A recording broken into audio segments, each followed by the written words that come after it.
Today, I want to talk about a very different writer than the ones that I've described in this series so far. All the writers I described so far were giants of literature, the kinds of characters you will easily learn at the first year in any literature course at the university. People like Shakespeare, George Bernard Shaw, Emily Dickinson, Robert Frost. Today, I want to talk about something very different, somebody very different. Malcolm Gladwell, a journalist and an author of popular non-fiction books. Now you may ask, why am I making this change? And the answer is very simple. If you followed the lecture so far, you saw that my purpose is not to describe the literary contribution of these giants, but rather to have a very specific focus. I'm trying to help non-native speakers improve their English, and I explain how reading certain authors can do that. So just like Shakespeare can do that in one way, and Lewis Carroll can do that in another way, as if you remember, I explained that you try not to do what Lewis Carroll does, Malcolm Gladwell can do that in a very different way, because Malcolm Gladwell is a great writer, a very successful writer, and if you want to write in a way that is clear, concise, easy to understand, and likely to find a large audience, you should learn from Malcolm Gladwell. My name is Shai Dotan. I'm Associate Professor of International Public Law at the University of Copenhagen Faculty of Law, and the purpose of this series of lectures is to help you improve your English. Even though my purpose is to help you improve your English, I always focus on the writing of the author and try to describe them briefly, and I want to do the same for Malcolm Gladwell. So Malcolm Gladwell started as a staff writer in the New Yorker, a great magazine that has many good authors. Some of them also shifted like him to write popular books. His first book that was enormously successful is called The Tipping Point.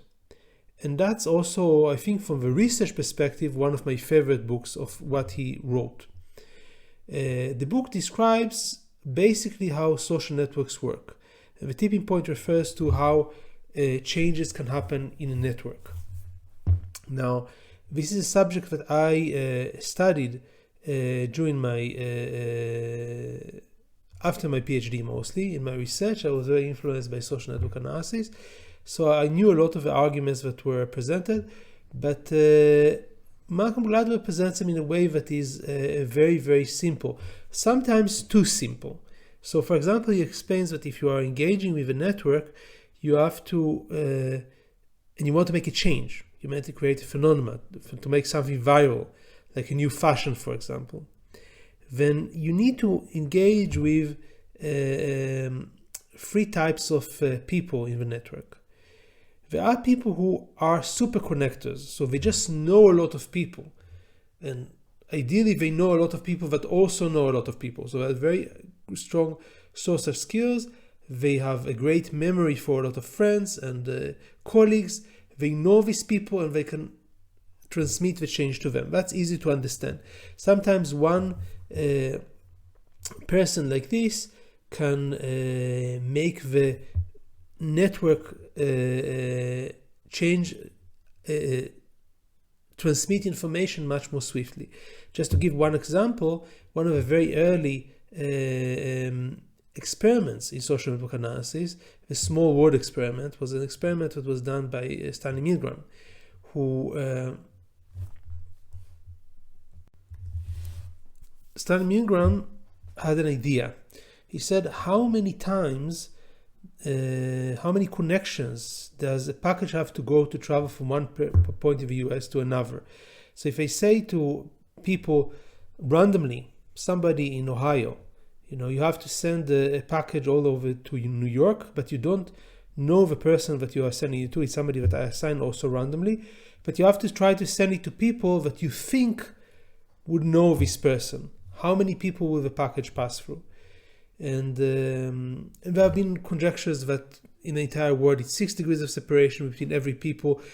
The experiment was done in a very primitive way by actually sending envelopes to people, so it was a longer way. But that's not the focus that I want to focus on. The focus of the issue is that the most important thing that made the network transmit information quickly, so were two people that were superconnectors. So they just knew a lot of people, and a lot of the lines in the network went through them. So superconductors is easy to understand why they're very, very important. The second people that are very, very important are mavens. So these are people that know everything about a certain technology, for example. So if, for example, you have a new iPhone coming out, most people don't need an iPhone 15 or if you already have an iPhone 14. The differences are so small that they don't know even how to express them. But there are some people that know the difference between the camera of an iPhone 14 and the camera of an iPhone 15, and the sound of an iPhone 14 and the sound of an iPhone 15. And these are experts, and they have a very large influence over the network, because people go to them, or they write in blogs, or they write in the media, and learn from them about a certain topic. So people who know a lot and understand the technology, the product very, very well, can also affect the network and affect fashions very, very well. The final type of people are what he calls the mavericks. So these are people that start out a lot of new things, and miraculously people follow them. So these are just people that are creative and restless and energetic, and have this magnetism that makes people follow them and change the network as a result. So if you look at what makes a network initiate change, these are the three types of people that are the most important: the superconnectors, the mavens, and the mavericks. And the other people follow along. They also are part of a network, and they transmit the change within it quickly. So the book is based on some research in social network analysis. It's not very, very deep. The great one are there. So Stanley Milgram and the work of Marganoveter, who started the field. But it's not a very, very deep research book. But it's certainly worth a read. If you don't know anything about social network analysis, you will learn a lot from it. If you do know a lot about social network analysis, like I did, you will learn how to make your own thoughts about it much more easy to communicate to others. So that's a benefit also there. And just like all the books, it is written very, very clearly and beautifully. If I had to choose my second favorite book by Malcolm Gladwell, it would be Outliers. Outliers is a book that tries to explain why do people excel. Why do some people become rock stars or billionaires or Nobel Prize winners and others don't? And the book has some insights that became part of the popular culture. The most famous one by far is the 10,000 hour rule. The 10,000 hour rule is the idea that if you want to master a certain field, you want to work on it continuously for a number that approximate 10,000 hours, and then you're actually ready to use it as an expert. And that's kind of the first thing that you need to excel. It doesn't mean that everybody that spends the 10,000 hours will excel, but it's the first step that you need to follow. Now, if you see on YouTube or TED Talks, a lot of people try to make variations of that, like you can learn a lot in 20 hours, there's a 20 hours rule, and that's also a very nice way to think about it. You spend 20 hours, you read a long book, you learn something new. That's great. But is it true for 10,000 hours? I think it's a very valid tool to think about your way of learning. So I started law school when I was 16. I can say that before I was 20, I spent 10,000 hours of very dedicated, concentrated effort studying. No, not working. It's not something that you are sitting at the office and you're basically doing tasks that are pointing to you, but all the time trying to improve, challenge yourself within a system that guides you and makes you better and better. So I did that 10,000 hours before I was 20, and I think this made a huge difference. So then when I was in my LLM, I was able to do things that others were not able to do. Then afterwards, I think I spent much more over the years, but within quite a young age, with 10,000 hours on the English. And that's what I'm trying to guide you to do. So if you're ever concerned about the fact that I'm asking you to read multiple plays by Shakespeare and by George Bernard Shaw, and to write every day, and to read poetry by Emily Dickinson, and to read Malcolm Gladwell, then that's what it takes. And yes, and if you spend 10,000 hours doing that, and follow these videos and the videos of others or podcasts of others that are also experts in the field, you will get significantly better. So 10,000 hours is a nice estimation. And if you try to think about it, if you spend 10 hours a day for 3 years, that's 10,000 hours. That's not so much. So, I mean, when you're doing a PhD, if you're really doing what you're supposed to do, then you're spending, 10 hours a day for 3 hours, and you're getting there. You can spread it out for a few more years or change it a little bit, but that's a kind of magnitude that we are speaking about. Another thing that I really liked about Outliers is maybe a slightly lesser known part of the book, where he describes people with enormous intelligence, incredible IQ, and some of them didn't manage to be very successful. He says in the book, if you get an IQ of about 120, which is intelligent but not uncommon for somebody, let's say at the university level, in a good university, then you don't necessarily need much more than that. You don't need a higher IQ. What you need is grit, so you need to work very hard, you need social skills, and some form of imagination. And he offers this experiment in the book, where he says, ask somebody, what can you do with stones? And check their imagination. Now, somebody can have an enormous intelligence and being able to solve mathematical problems, have a huge vocabulary, a great understanding for geometry, and so on, but he doesn't necessarily have the imagination required to think, what can he do with stones? And I can tell you that one of my proudest moments as a father is when I told it to my oldest son, Adam, when he was just like 4 years old, and he just couldn't stop coming up with examples. So, it's not just about building and throwing, but, you heat up the stones to make heat, you grind them, you make a shelf with them, you make a weight with them, and so on and so on. So I was very, very proud of my son. And I saw this as a true indication of creativity, which is a very important measure of intelligence, often not covered by traditional tests of intelligence. So even if you get an intelligence of 150, this says a lot. It says you are able to concentrate and you have a good mathematical skill, you have a good vocabulary, but you need more than that. And usually the tests don't cover that. And these are some of the things that are covered by Outliers. Now, I enjoyed many of the other books by Malcolm Gladwell, Blink and David and Goliath are nice, and I recently read Talking to Strangers. I thought it was a nice book. But I have to say, if I have to choose my third book that I would recommend for you to read, it's What the Dog Saw, which is a series of long essays from his journalistic career, the very best.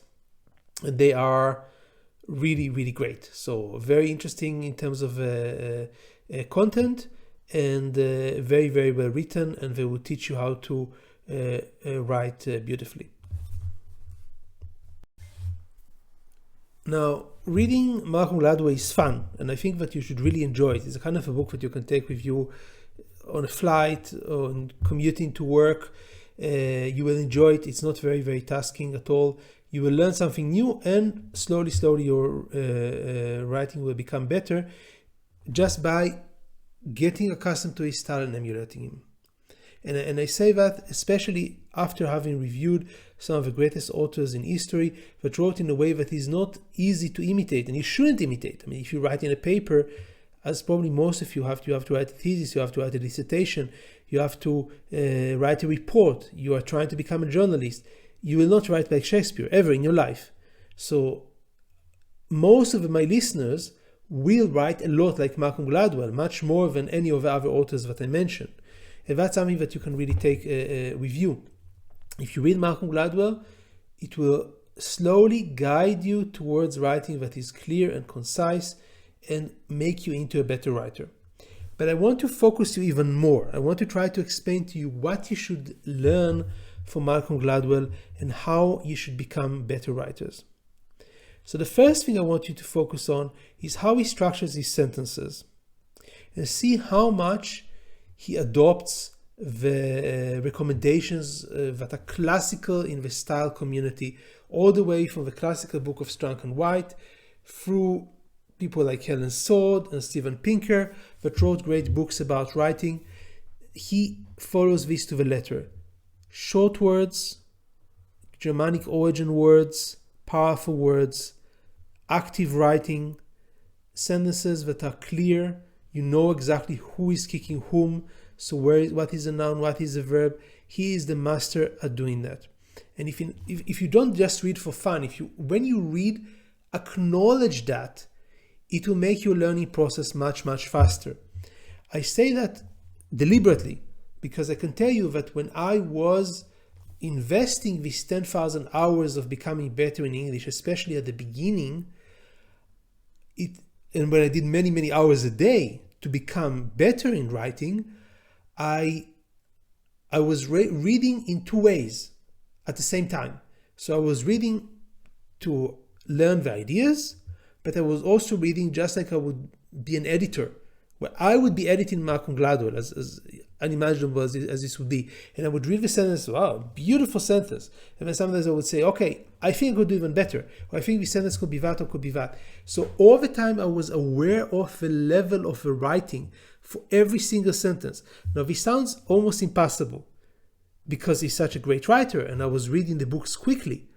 But your mind will work like this if you really do it deliberately. If you tell to yourself 1,000 times, I'm reading Malcolm Gladwell, I didn't mean it literally, but I'm just saying be convinced that you're reading Malcolm Gladwell to become better writer. Then, and you do it again and again and again, and you read his books, and a lot of his books. Unfortunately, he wrote several books, so you have some material to sustain you for quite a few hours. You will get to this level where you will check every individual sentence. How do I write it better?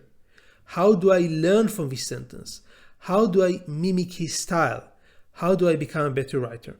So do it continuously and consciously to become that reader that is a learner, that is learning not just the very interesting topics that you have in the books, but primarily how to write.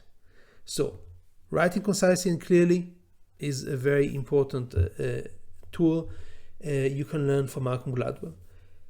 Second thing I want you to focus on is paragraphs.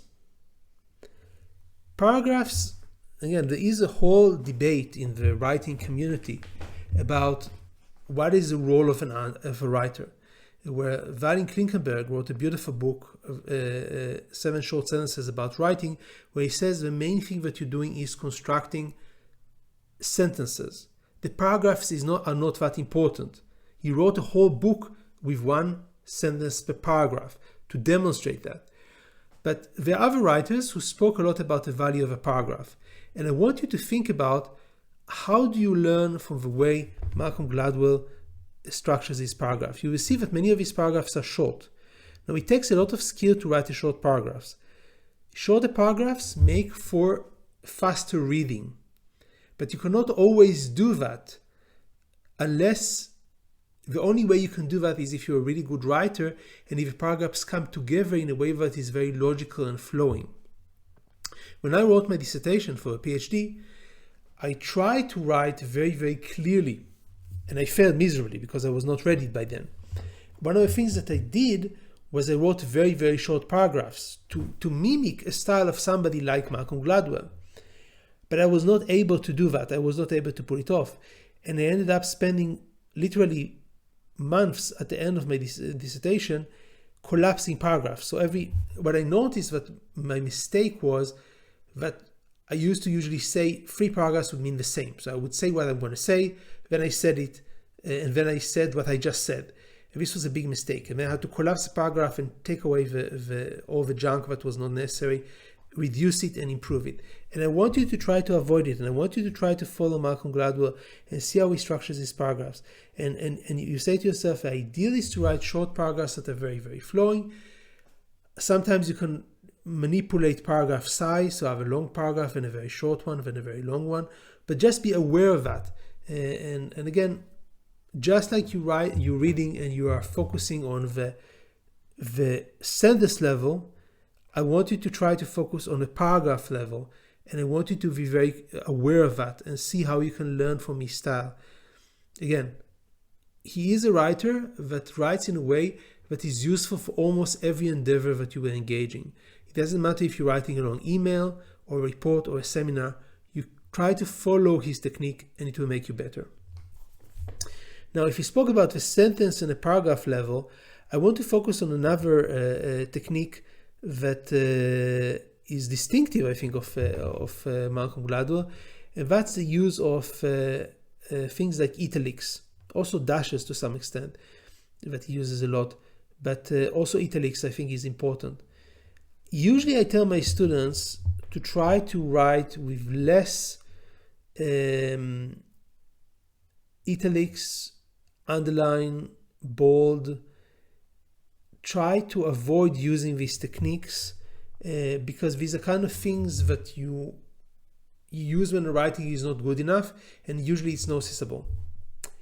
However, Malcolm Gladwell is of course a whole new level of writing. He writes in a very, very beautiful and clear way, and italics, for example, allows him to put an emphasis on a certain word, and that's a very, very powerful technique.